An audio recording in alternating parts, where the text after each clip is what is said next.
Welcome everyone to this program Mayor on the Spot organized by Fusion Halifax. Before we start today, I would like to acknowledge that Shiboktuk or Halifax is located in Mi'kma'ki, the unceded and ancestral territory of Mi'kmaq people.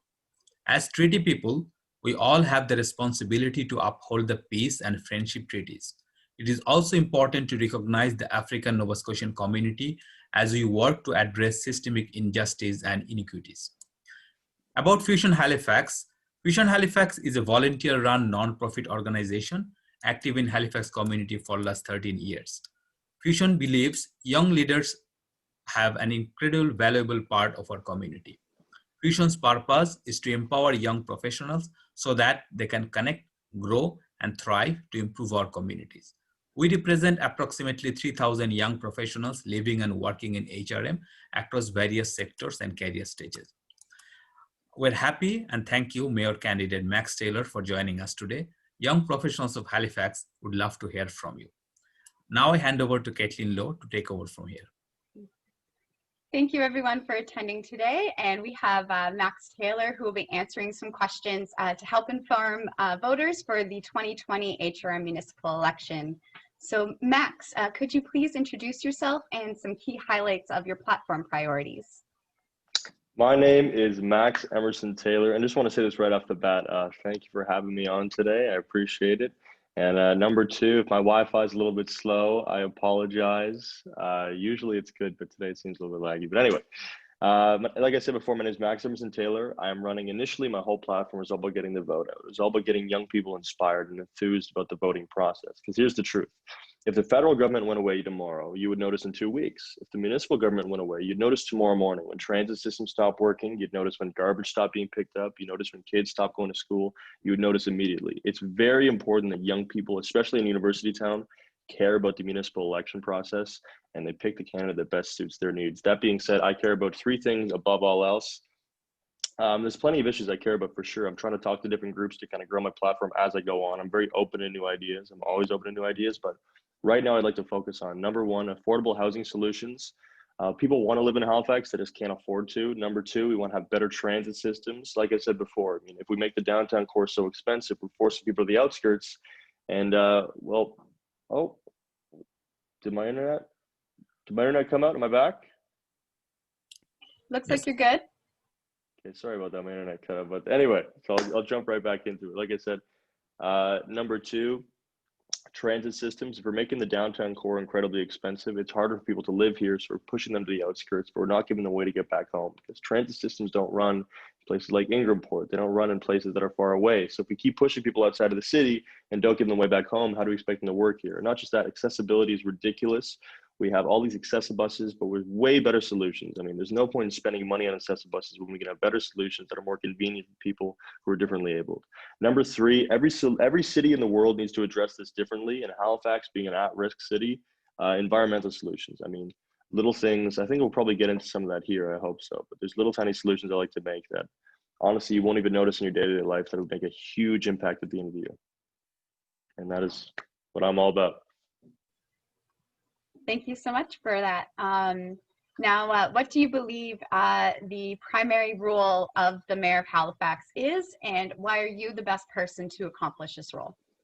I think number 1, I think the primary role is kind of talking to people, talking to counselors, talking to people in the community, and being open to change things, being willing to change things first and foremost. I think my benefit in this position is being new to politics. I don't have any friends in this business. I have no skin in the game. I have nothing to lose. I don't have anybody. I don't really care if I piss anybody off necessarily. I mean, for example, like the provincial government, we need to demand more power from the provincial government. And I have no rapport with them in terms of, I've never taken them golfing. I've never got some beers with them. So if I have to say something that's kind of offstandish or upsetting to them, I have no problem saying it right now. I have no friends in politics. So to kind of go out of my way and kind of demand things is a very great opportunity that a lot of politicians don't have. So the primary role of the mayor is to kind of listen to the city, address their needs, and be willing to change things without be willing to kind of upset the big dogs, to put lack of a better term. All right. Now, what do you think the biggest opportunities and challenges are for the HRM over the next 5 years?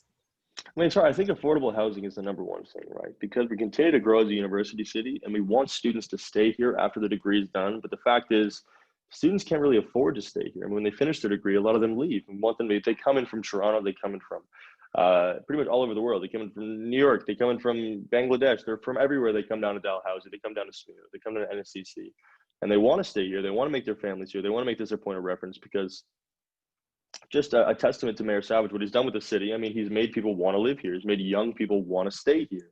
But the problem is we can't afford to. So building more affordable housing units is what we need to do. I mean, demanding that if a condominium wants to have more luxury, if they want to build up and up and up, we have these little sections in place where, okay, we have more affordable housing units if these condominiums want to keep building up, and yet we're not monitoring them. So if let's say, for example, a developer wants to wants to build up, they need more affordable housing units inside. They'll get a friend to buy some of these affordable housing units, then sublet them for the same price as every other unit.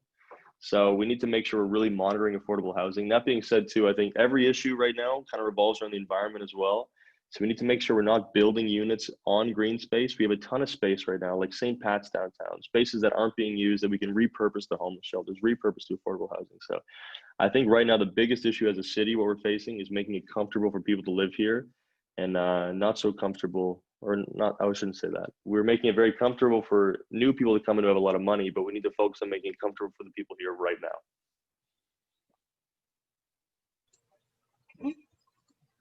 Now, what do you believe the priorities are for young professionals in Halifax? And if elected, what will you do to address these priorities? I think priorities right now for young professionals in Halifax, there's a huge network of people that are trying to be entrepreneurs. There's a huge network of people that are going out of their way to try to do new things. I mean, they're trying to expand in their environmental views. They're trying to expand in their business views. So I think a big priority right now is kind of building a network where people can talk to people, right? We need to get in contact with each other. I mean, a lot of the reason I've even started this in general, I mean, all my expeditions, I started a small business. I've worked for the city for years. I make videos online, and I'm running for mayor, and all these things only happen because the network of people I've met in Halifax, people like Alfred Burgesson, people like, people like Oisin Heavey, people like, just good friends that I have. People, I'm trying to think, for example, Alex Gillis is a great example as well. So these people will come down, start something, and inspire me because they show me that in Halifax has a lot of young professionals who want to start things, but we can only do it if we talk to each other. So I think a lot of the big priority is getting a dialogue going. I think we need spaces to get that dialogue going and making it easier as well. I know we're starting a lot of new entrepreneur funds, and Halifax making it easier for people to open up small businesses.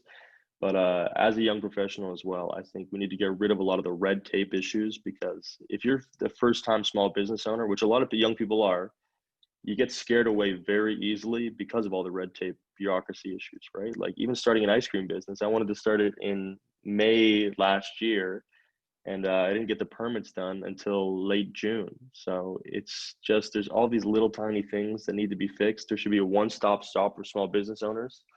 And that being said, we need to get rid of the red tape issues. Young professionals need to talk to each other. And once we figure out those two things, I think we'll have a lot more growth in the city, especially among young people.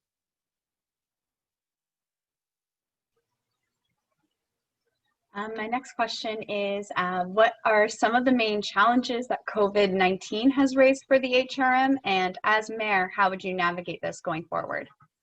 Okay, so great. I think in number one, this is a great opportunity for me to say that Mayor Savage and the entire council has done an excellent job with COVID-19. I mean, we're one of the safest places on the planet right now. So to say that is just an incredible testament to what this city's done.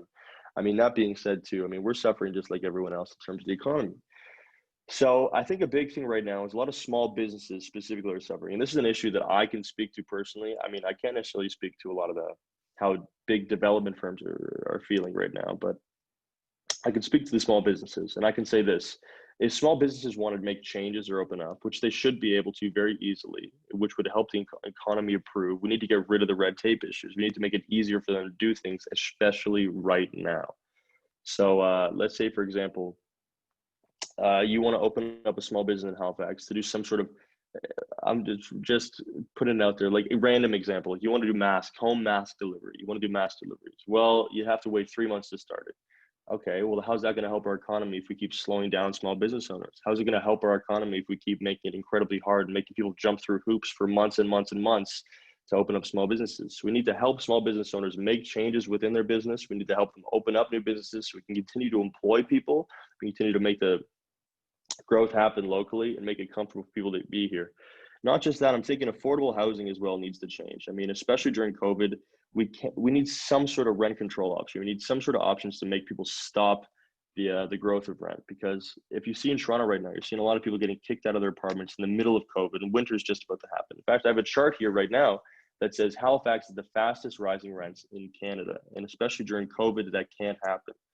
I mean, we keep building luxury condominiums. We can't keep focusing on that. As the fastest rising rents right now, something has to change. I mean, that statistic alone should speak volumes to people who want to move here.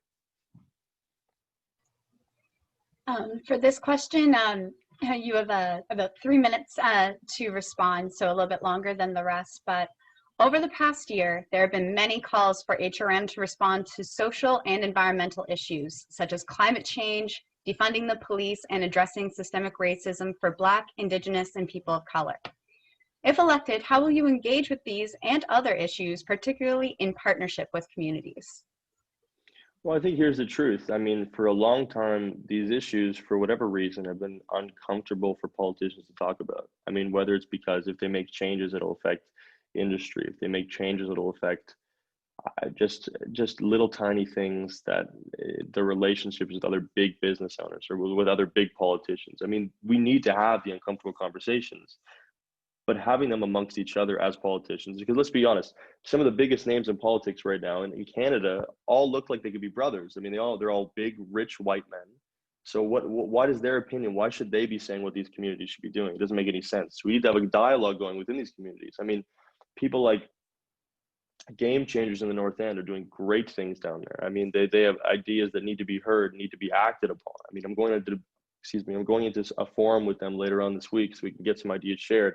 But we need to actually listen to people as opposed to saying, oh, this seems like a great idea, we should do this. I mean, coming from me or coming from Mayor Savage or Matt Whitman, the circumstances we faced in our life are nothing like the problems or nothing like the woes and nothing like the struggles that these communities have had coming up. So unless we have a dialogue going with them, we will never know the answer. So we need to talk to these people. We need to understand their point of view. We need to say what their best solution is to make them comfortable living in the city. And if we're not talking to them, then we can't come up with a solution. I mean, we can make a million task forces, but if the task force isn't primarily representative of the people in these communities, nothing will ever happen. So we need to make sure we're talking to people and need to make sure we have the right option. I mean, when it comes down to an issue as simple as even defunding the police, or not as simple as complicated as funding the police or restructuring the police, we need to make sure we understand that people need to be held accountable too. I mean, if someone's doing something wrong in this city, whether they're in a position of power or whether they're a community member, we need to make sure people are held accountable. If you're in a position of power, you cannot abuse it. That's just the way it should be. I mean, we need to make sure people are held accountable always.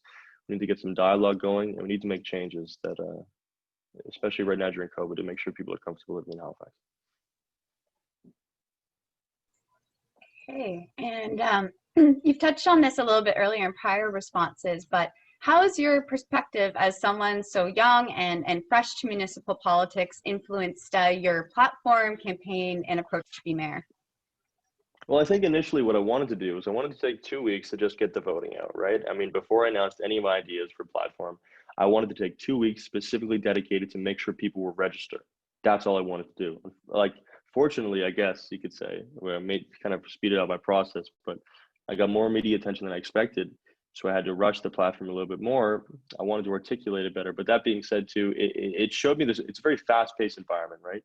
And my platform is all about, affordable housing, environmental options, and transit systems. But over the course of the campaign, I mean, being in the public eye a little bit more, I had the opportunity to talk to very experienced professionals on these matters so they could help me form my opinions on these things. I mean, I've always known that affordable housing needs to change. I mean, we've always known the transit system needs to change. We always know that there needs to be environmental solutions. But over the past couple of weeks, I've had the opportunity to talk to people who are experts in these fields. So I think being new to politics, the perspective I have now that anybody who wants to be new to politics has to be willing to listen.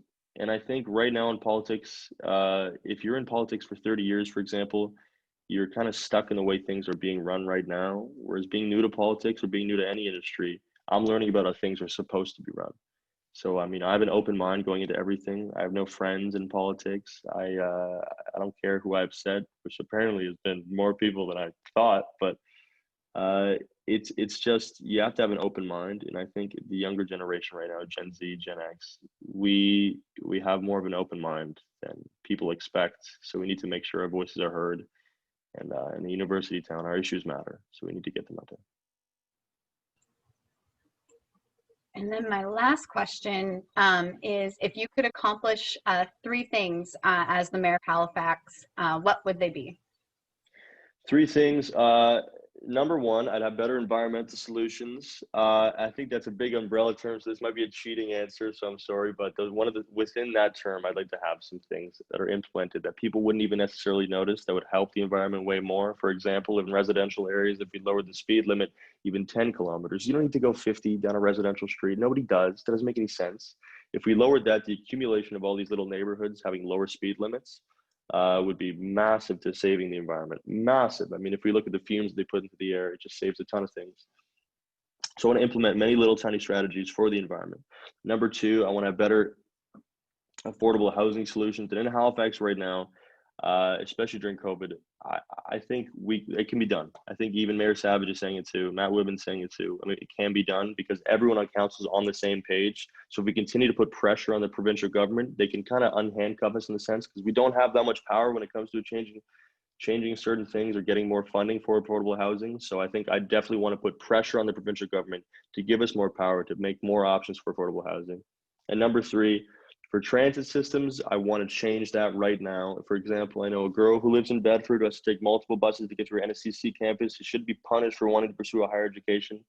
So we need to change the way transit systems are structured, make them run longer, make them run further away from the city.